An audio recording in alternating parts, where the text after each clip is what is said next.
शिव शिव शिव शंभो महादेव शंभो शिव शिव। ओम नमः शिवाय। आप सभी का हमारे चैनल सदाशिव भक्ति में स्वागत है। अगर आप भी ज्यादा चिंता करते हैं तो यह वीडियो आपके लिए, हमारे साथ आखिर तक बने रहिए। आपको कुछ जानने और सीखने को जरूर मिलेगा। तुम नहीं थे तब भी दुनिया थी, तुम चले जाओगे तब भी दुनिया रहेगी। यहाँ बड़े से बड़ा आया और चला गया। किसी के रहने या ना रहने से पृथ्वी या लोगों को कोई फर्क नहीं पड़ता। इसीलिए चिंताओं से मुक्त होकर वर्तमान समय का आनंद लो। चलते वक्त के साथ चलो, वक्त को बदलने की कोशिश न करो।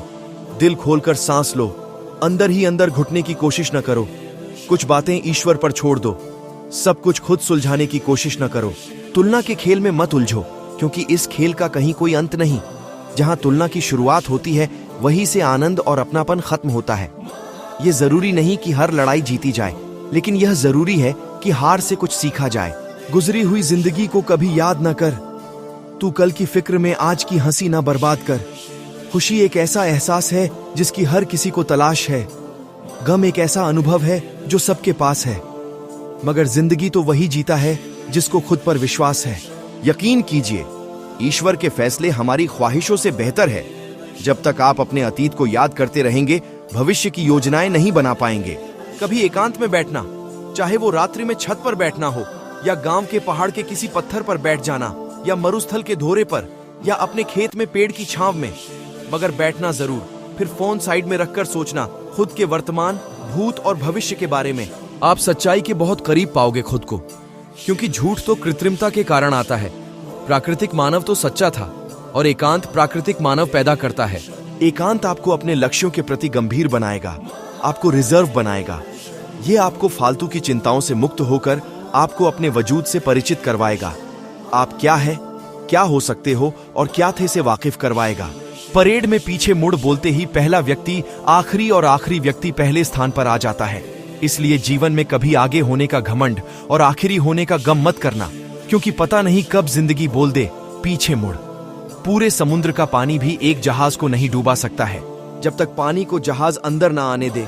इसी तरह दुनिया का कोई भी नकारात्मक विचार आपको नीचे नहीं गिरा सकता है जब तक आप उसे अपने अंदर आने की अनुमति ना दें।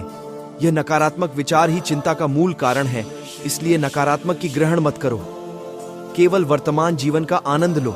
आप किसी भी चीज को लेकर चिंता करना छोड़ दीजिए, क्योंकि हमारी चिंता कोई और कर रहा है। इसलिए आप चिंता छोड़ उस काम पर पूरा फोकस लगा दीजिए जिसे आप अपने जीवन को बेहतर बनाने के लिए करना चाहते हैं। अगर यह सब करते हुए आपके साथ कुछ भी बुरा हो जाता है, तो भी आपको बिना रुके अपनी मंजिल तय करनी होगी, आगे बढ़ना होगा। क्योंकि हमारे साथ जो कुछ भी बुरा या अच्छा होता है, यह सब कुछ पहले से तय होता है। इसलिए इस बारे में चिंता करके आप अपना समय बर्बाद करेंगे और कुछ नहीं। भलाई हमारी इसी में है कि हमें बिना परेशान हुए अपने बहुमूल्य काम को तय सीमा पर पूरा कर लेना चाहिए। भगवान हमारे बारे में सब कुछ पहले से तय करके रखे हैं, बस हमें चिंता छोड़ लगातार प्रयास करते रहना चाहिए। अंत में हमें जो मिलना है वह मिल जाएगा। इस कहानी के माध्यम से आप ऊपर वाले की मर्जी को समझें। दो लड़के एक आश्रम में काम करते थे। वे दोनों अपने गुरु की दिन रात सेवा करते थे। उन दोनों लड़कों में से एक लड़के की बहन की शादी तय हो गई थी। वह अपने बहन की शादी की तैयारी बहुत ही धूमधाम से करना चाहता था, पर उसके पास पैसे नहीं थे। उनकी स्थिति उनके गुरु बहुत अच्छे से जानते थे, पर वो भी उनकी मदद नहीं किए। सिवाय जब दोनों लड़के गांव जाने के लिए तैयार हुए तो गुरु ने उस लड़के को 5 अनार दिए जिसकी बहन की शादी थी। गांव जाते समय 5 अनार पाकर लड़का बहुत दुखी था। उसे तो पैसे की जरूरत थी, वह अनार का क्या करेगा। उसे अपने गुरु पर बहुत गुस्सा आ रहा था। जब दोनों लड़के गांव की तरफ जा रहे थे तो रास्ते में राजा के सैनिक इस बात की घोषणा कर रहे थे कि क्या किसी के पास अनार है, राजा को इसकी बहुत जरूरत है। हमने बहुत प्रयास किया, पर हमें इस क्षेत्र में कहीं भी अनार नहीं मिला। राजा की बेटी बहुत बीमार है, उसे दवा के लिए अनार की जरूरत है। दोनों लड़कों ने सोचा, हमें अनार की कोई जरूरत नहीं है, ये अनार हम राजा को दे देंगे और उनकी बेटी का अच्छा इलाज हो जाएगा। दोनों लड़कों ने अनार होने की बात सैनिक को बताई। सैनिक उन दोनों लड़कों को लेकर राजमहल पहुंचे और लड़कों ने अनार राजा को सौंप दिया। राजा ने उन्हें इसके लिए बहुत सारा इनाम दिया, पैसा, जेवरात और भी बहुत कुछ। उस लड़के की बहन की शादी बहुत धूमधाम से हो गई। अब उस लड़के को इस बात पर बहुत अफसोस हो रहा था कि वह बिना सोचे समझे अपने गुरु को कोस रहा था और उन्हें भला बुरा कह रहा था। तो दोस्तों, हमें उस बात की चिंता क्यों करनी चाहिए जो भगवान द्वारा पहले ही तय है।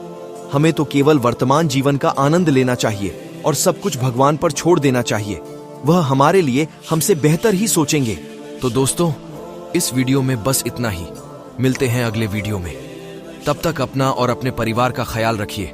और हाँ, हमारे चैनल को सब्सक्राइब करें और कमेंट में हर हर महादेव जरूर लिखिए।